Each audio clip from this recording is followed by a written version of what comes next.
Hey everybody, this is DJ Dunkirk. I'm an intern at the Audio Infusion. What you're about to listen to is an audio-only version of an interview that Patrick Scientific did with Tricky. It was recorded on Wednesday, October 11th, and it aired on the Audio Infusion on Sunday, October 15th. So just want to remind you guys, it's audio only, so don't be surprised when there's no video. It's just going to be a picture of Patrick's head and Tricky's head. All right, enjoy. Hello, everyone. This is DJ Patrick Scientific from WEAA 88.9 FM, the voice of the community, and our show is the Audio Infusion. And I have the extreme pleasure of introducing the one and the only Tricky. So, how you doing, buddy? Good to meet you, my brother. Good to meet you. Honor. Yeah, I mean, it's an honor in my sense to meet you. But let's go with a couple questions here.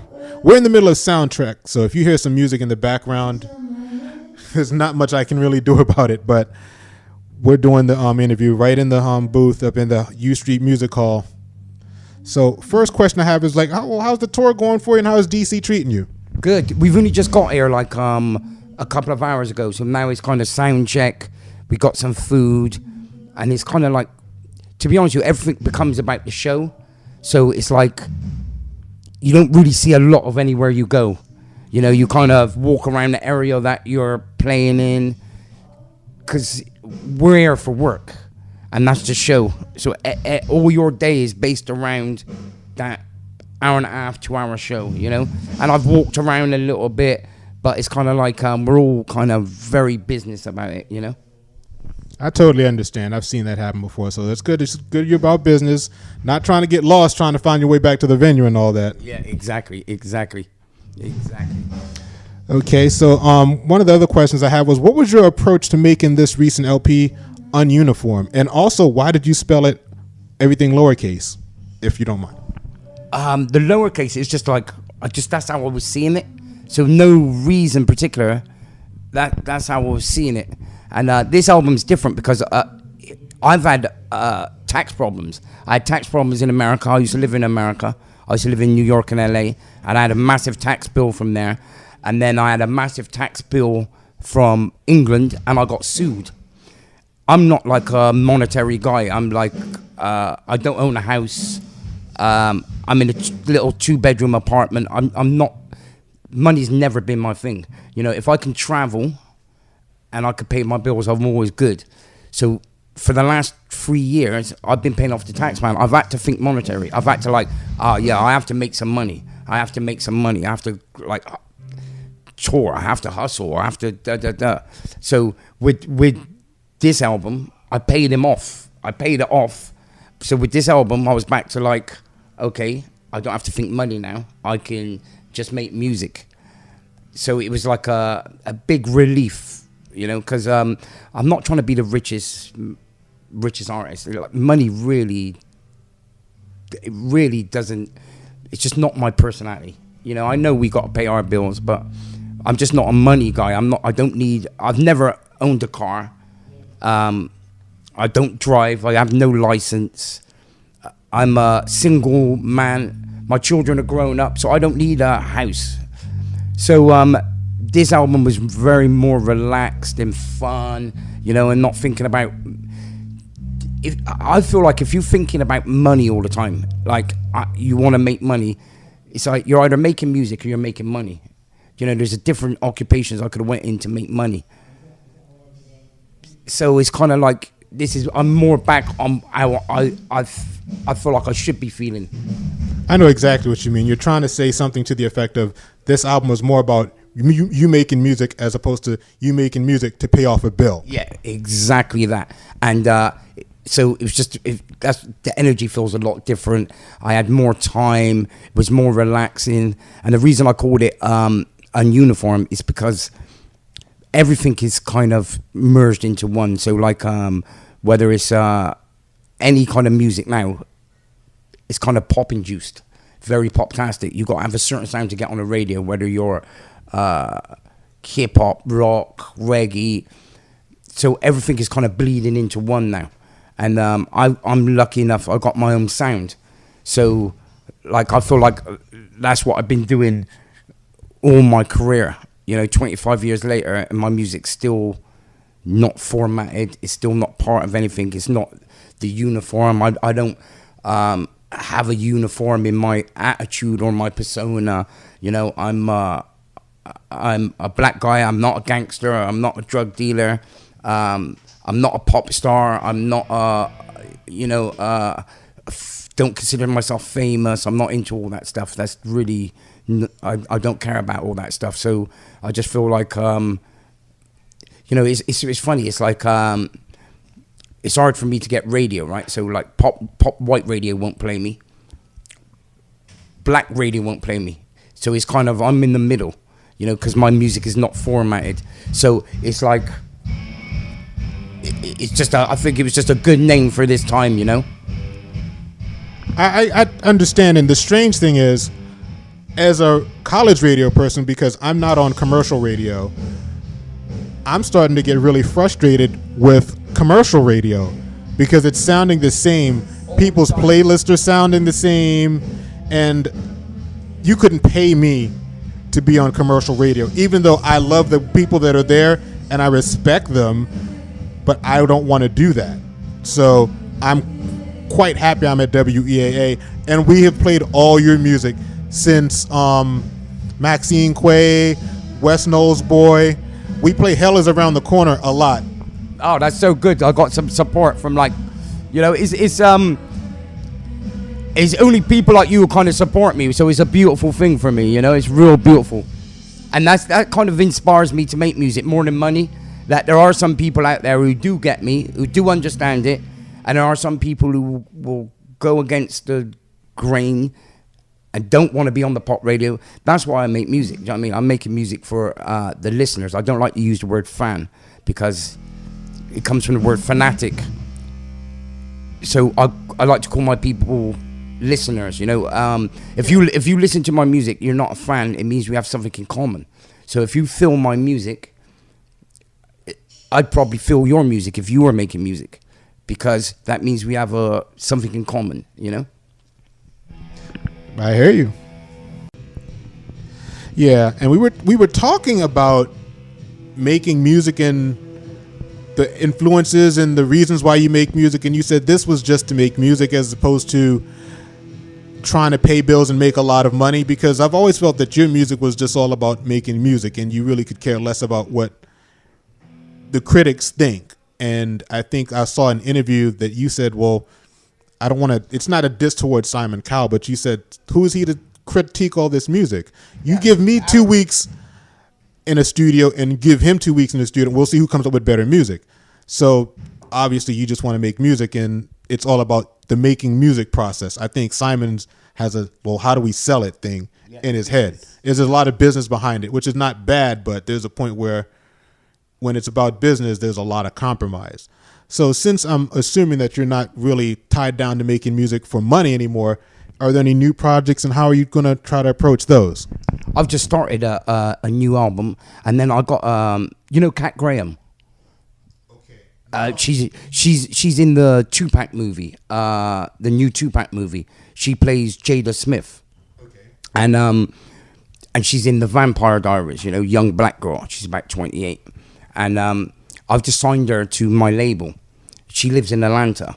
So next project is going to be, I'm doing something with her. And then I've been recording my album, new album, which I've got finished promoting this one yet. So, you know, but so I'm constantly kind of recording and constantly touring, because it's like with touring, it's like there's a reason why these old blues artists and jazz artists were so good. And I'm not a huge jazz fan. I love blues, but there's a reason why they were so good. It's because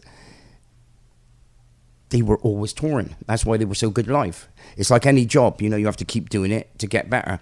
And blues artists some of them used to do 2-3 albums a year, you know? So, but in the corporate world, you kind of almost can't do an album. You can only do it every 2 years because promotion, everything, all the money involved. So I like to stay in the studio, and I like to stay on tour, because it's the only thing I can do, and it's the only thing I know.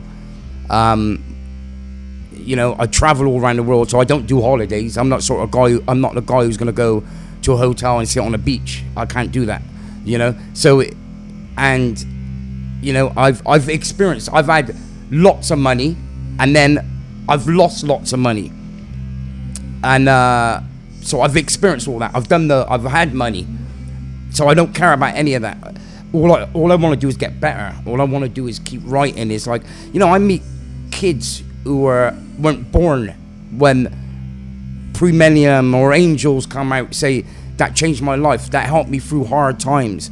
I was depressed when I found your music. I was suicidal, or like, I just want to keep being involved in people's lives. Right. So only way to do that is like, don't rest on being famous and like taking, you know, doing all the celebrity stuff.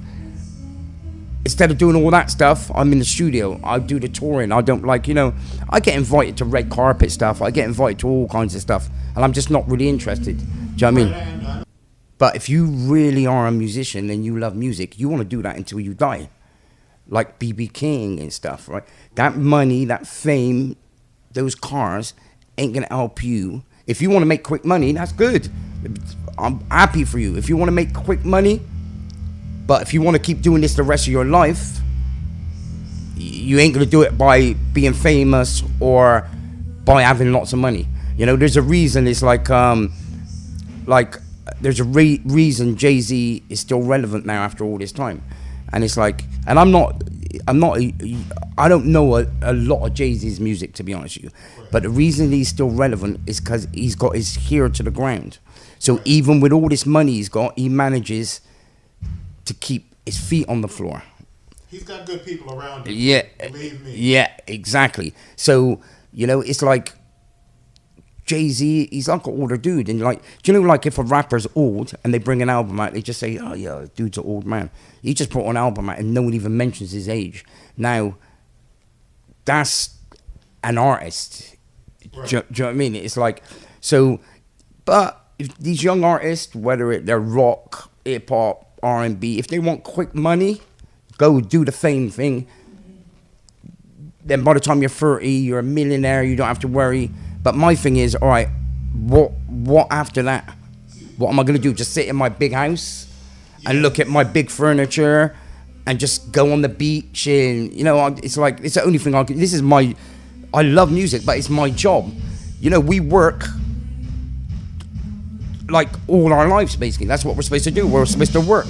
Without motivation, where'd you go? So if I was a billionaire now, where'd you get the motivation to wake up? Where would I get the motivation to go and record? Why not just sit there and watch, go on my big yacht and see? But to me, that life is boring. That life is boring. It looks nice on the TV. You know, I've been on yachts. I've been on private planes. I've done all that. It don't change. If you're having a bad day, you're having a bad day. If you wake up and you're having a bad day, or if you lose someone, if someone's in your life, you lose someone, going on that yacht ain't going to make you feel any better. You know, it's not going to do anything. You know, so me, I'd rather have a walk around and look around. You know, so I'm just really old school musician. I think I'm a throwback from the blues artist. Okay, so what was it like to work with Martina Topley-Bird again? Well, it's kind of easy working with her because it's like, people think because we haven't worked for 20 years, it's kind of like, you know, we haven't seen each other, but we got a kid together. We got a daughter who's now doing her music thing. Do you know what I mean? She's just signing a deal now, and so we've been in contact all this time because of our daughter, you know?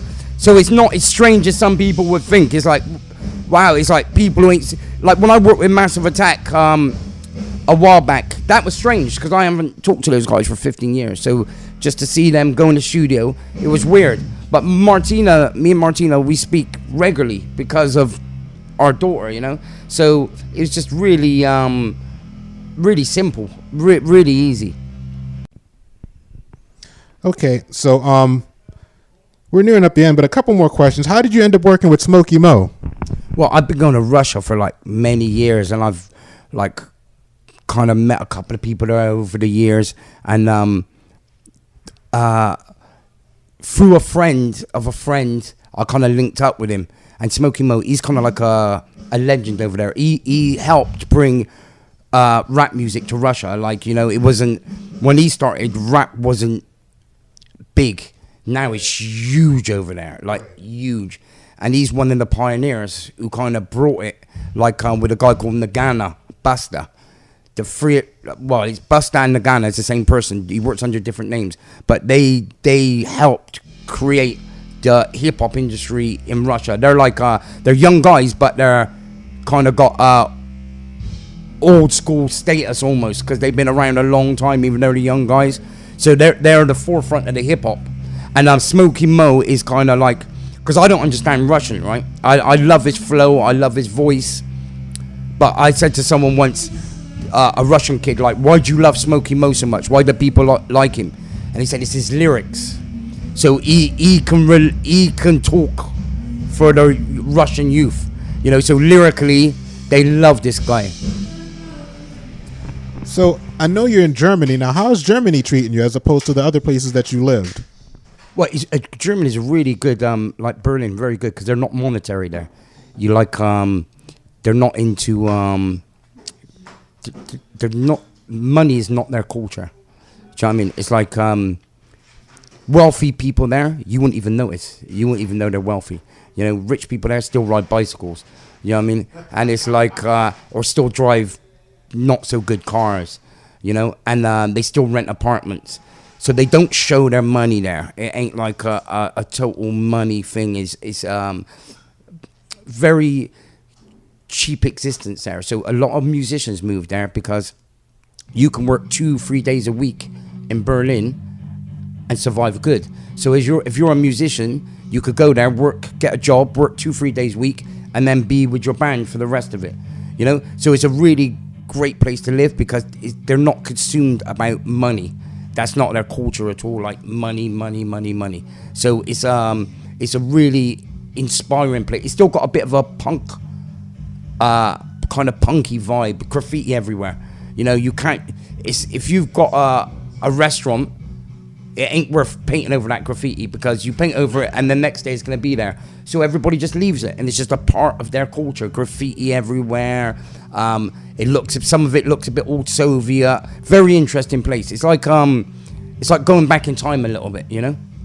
So like you're just creating a new canvas if you paint over it. Yeah, exactly. You're just painting a new canvas. And this is, you know, you see couches on or a fridge put out and it'd be gone the next day. You see people like, and we're not talking poor people, but if someone leaves, some people will just leave clothes outside their house because they don't want it, and then someone else to take it. So you'll see a person just picking up a T-shirt in the summer and looking at it and then take it.